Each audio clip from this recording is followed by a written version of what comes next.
నమస్కారం NSTV news కి స్వాగతం. నా పేరు సంధ్య. ముందుగా వార్తల్లోని ముఖ్యాంశాలు. కొత్తపల్లిలో బండి సంజయ్ సంచలన వ్యాఖ్యలు. కేంద్ర కులగణన నిర్ణయం చారిత్రాత్మకం. కాంగ్రెస్ విజయమని చెప్పడం విడ్డూరం. కాంగ్రెస్ కులగణన సర్వేకు మోదీ కులగణనను పొంతనే ఉండదు. కాంగ్రెస్ కులగణనతో బీసీలకు తీవ్ర అన్యాయం జరిగింది. బీసీల జనాభాను తగ్గించి చూపారు. కాంగ్రెస్ మాయమాటలను జనం నమ్మడం లేదు. 6 గ్యారంటీల అమల్లో వైఫల్యాన్ని పక్కదోవ పట్టించేందుకే కాంగ్రెస్ డ్రామాలాడుతోంది. పాస్పోర్ట్ లేని విదేశీయులను గుర్తించి పంపిస్తున్నాం. తెలంగాణ రాష్ట్రంలో కాంగ్రెస్ పార్టీ నాయకులకు ఒక అలవాటుగా మారింది. ఏ చేయకుండా అన్ని చేసామని చెప్పుకుంటారు వాళ్ళు. 6 గ్యారెంటీల మీద ఇంతవరకు లాభం తెలియకుండా పోయారు వాళ్ళు. అసలు చర్చ జరుగుతుంది 6 గ్యారెంటీల మీద. ఇవాళ తెలంగాణ రాష్ట్రంలో కాంగ్రెస్ పార్టీ ప్రభుత్వం చేసిన కులగణన గురించి తెలంగాణ రాష్ట్ర ప్రజలకు తెలుసు. మేము కులగణనకు వ్యతిరేకం కాదు మేము, కానీ ముస్లింలను బీసీలో చేర్చడాన్ని పూర్తి వ్యతిరేకిస్తాం మేము. కాంగ్రెస్ పార్టీ ఏం చేసింది? 51% ఉన్నటువంటి కులగణనను బీసీలను ఏం చేసింది వాళ్ళ తగ్గించింది 42% ఇస్తామని చెప్పన్నారు. 42%లో 10% ముస్లిం తీసేస్తే 32% వస్తుంది. ఆల్రెడీ 27% ఇస్తున్నారు. అంటే కాంగ్రెస్ పార్టీ చేసింది ఎంత, బీసీలకు ఇచ్చింది ఎంత? ఇంకా 5%. 10% ముస్లిం తీసేస్తే బీసీలకు ఇచ్చింది కేవలము కాంగ్రెస్ పార్టీ 5% మాత్రమే పెంచింది. గతంలో సమగ్ర సర్వే కుటుంబ రిపోర్టు తీసుకుపోయి కేసీఆర్ సార్ ఫామ్ హౌస్లో పెట్టుకున్నాడు. కాంగ్రెస్ పార్టీ ఇళ్లలో పెట్టుకున్నారు. దానివల్ల ఏం సాధించారో ఏం లేదు. దేశంలో నరేంద్ర మోడీ గారి ప్రభుత్వం చేస్తున్న కులగణనకు, తెలంగాణ రాష్ట్ర ప్రభుత్వం చేస్తున్న కులగణనకు అంతు పొంతు లేదు. దానికి దీనికి సంబంధమే లేదు. ఏం చేస్తామో చేసి చూపడతాం మేము. ఇప్పుడే స్టార్ట్ అయింది కాబట్టి ఏ జరిగినా మేమే చేస్తామని చెప్పి టీవీలలో బ్రేకింగ్ ఇచ్చుకోవడము, ప్లాన్ ప్రకారం అందరూ స్టేట్మెంట్ ఇప్పించుకోవడం, మినిస్టర్లందరితో మాట్లాడియడము, ఏం చేసినా కాంగ్రెస్ పార్టీ మీద ప్రజల లోపల ఈ వ్యతిరేకత పోదు. పూర్తి వ్యతిరేకతతో ఉన్నారు. మరి దేశవ్యాప్తంగా అన్ని రాష్ట్రాలు అభివృద్ధి చెందుతున్నాయి. అన్ని రాష్ట్రాల్లో భారతీయ జనతా పార్టీకి అనుకునే ప్రభుత్వాలు ఉన్నాయి, ఎన్డీఏకి అనుకునే ప్రభుత్వాలు ఉన్నాయి. అక్కడ ప్రజాపాలన దూరంగా ఉన్నారు. మరి తెలంగాణ రాష్ట్రంలో కాంగ్రెస్ పార్టీ ప్రజల వ్యతిరేకత ఎందుకు వచ్చింది? మన దేశంలో అన్ని సంక్షేమ పథకాలు అమలు చేస్తున్నాం. తెలంగాణ రాష్ట్రం ఎందుకు అమలు అవుతలేవు? 6 గ్యారెంటీల గురించి మీరు ఎందుకు మాట్లాడలేకపోతున్నారు? ఏమని 6 గ్యారెంటీలు? ఎన్డీఏ రిపోర్ట్ వచ్చి ఇప్పటికి రాలేదంటది. వచ్చి వారం 15 రోజులే. ఏం యాక్షన్ తీసుకున్నారు? మీరు చర్యలు తీసుకున్నారు? ఏమన్నా జరిగితే మేం చేస్తామని చెప్పుకుంటారు. తెలంగాణలో దేనికి రోల్ మోడల్ అంటే అవినీతి, అక్రమాలకు, తప్పుడు మాటలకు, తప్పుడు ప్రచారాలకు, ఢిల్లీకి అప్పేయడానికి రోల్ మోడల్ తెలంగాణ రాష్ట్రం. ఇవాళ 14% కమిషన్ లేదే బిల్స్ ఇస్తలేరు. అవినీతి జరుగుతున్నది.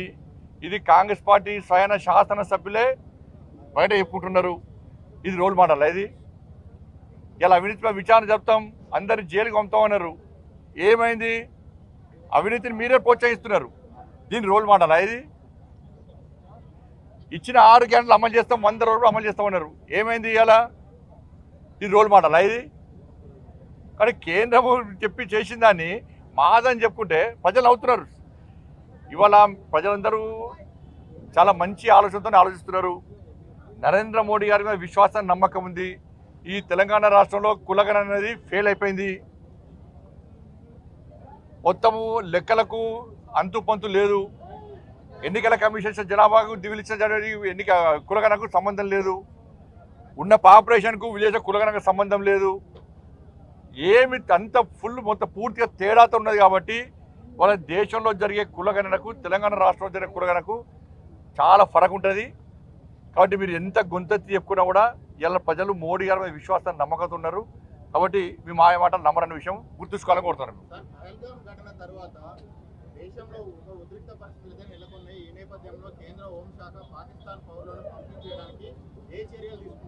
తప్పకుండా అన్ని రాష్ట్రాలకు ఆల్రెడీ కేంద్ర హోంశాఖ ఆదేశాలు ఇచ్చింది.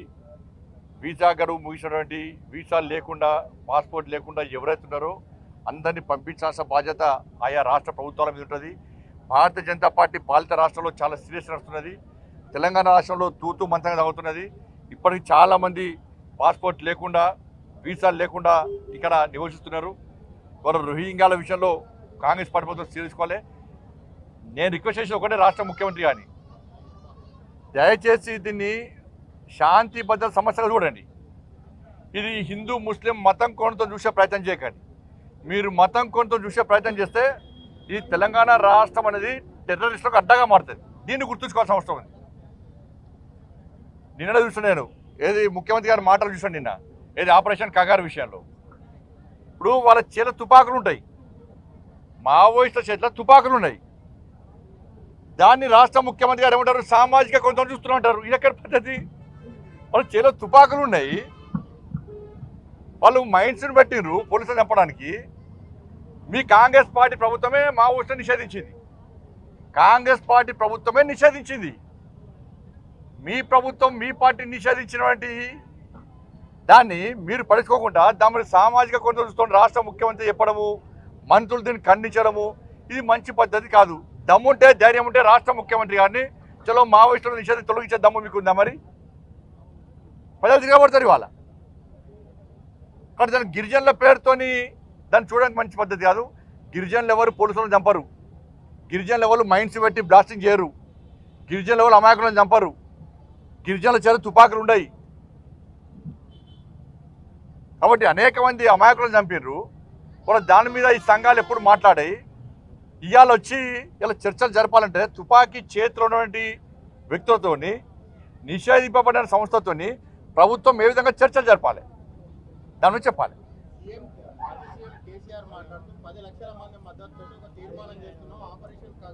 10 లక్షల మంది వచ్చిన మీటింగ్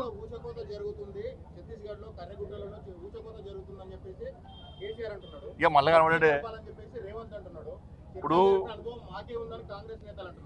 ఈ నాయకుడు ఒకటే నేను స్పష్టంగా చెప్తున్నా, ఇద్దరు నాయకులకు చెప్తున్నాను నేను, మీరు పోటీ పడి వాళ్ళకి సపోర్ట్ చేసే ప్రయత్నం చేస్తున్నారు. ఇవాళ మహాముత్తార మండల్లో ఒక ఎస్ఐని బ్లాస్టింగ్తో చంపేశారు. ఆ రోజు ఎస్ఐ భార్య సీమంతం పాపం.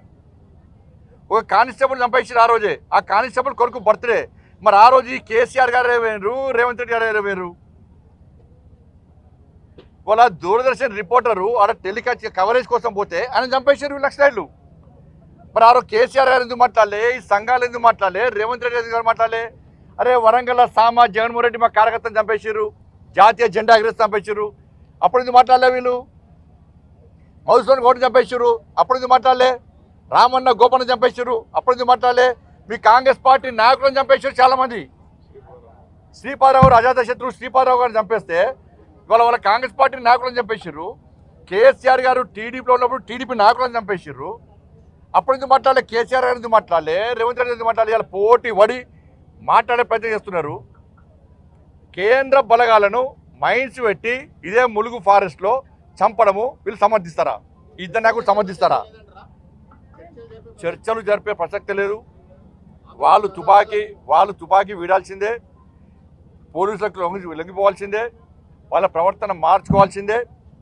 మీరు అది నిషేధిత సంస్థ, ఆ సంస్థతో చర్చలు జరిపే సందర్భమే రాదు. ఈ సంఘాల నాయకులు కూడా వాళ్ళు చేసినటువంటి అరాచకాలకు వీళ్ళు ఇందులో ఎందుకు స్పందించాలో సమాధానం చెప్పాలి. థ్యాంక్ యూ అన్న. అదేవిధంగా ఈరోజు కరీంనగర్ నియోజకవర్గంలోని కొత్తపల్లిలో శ్రీ మార్కండేయ స్వామివారి దేవాలయంలో దాదాపు 33 అడుగులు ఎత్తున్నటువంటి వీరాంజనేయ స్వామి వారి యొక్క విగ్రహాన్ని ప్రతిష్ఠించడం జరిగింది. చాలా ప్రతిష్టమైనటువంటి టెంపుల్ ఇది, ఒక పవర్ఫుల్ టెంపుల్ ఇది. చాలామంది కొండగట్టుపోయే దారిలో ఉంది. హనుమాన్ జయంతి సందర్భంగా కూడా చాలామంది హనుమాన్ భక్తులు ఈ ప్రాంతం నుంచి పోతుంటే టెంపుల్ నిర్వాహకులు చాలా సేవ చేస్తుంటారు. కాబట్టి అందరికీ దర్శనార్థము, అందరికీ స్వామివారి ఆశీర్వాదం ఉండాలని చెప్పి ఆలోచనతో ఇలా నిలువ 33 అడుగులు ఎత్తున్నటువంటి ఆంజనేయ స్వామి విగ్రహాన్ని ఈరోజు ఆవిష్కరణ జరిగింది. తప్పకుండా అందరూ సంతోషంగా ఉండాలని కోరుతారు.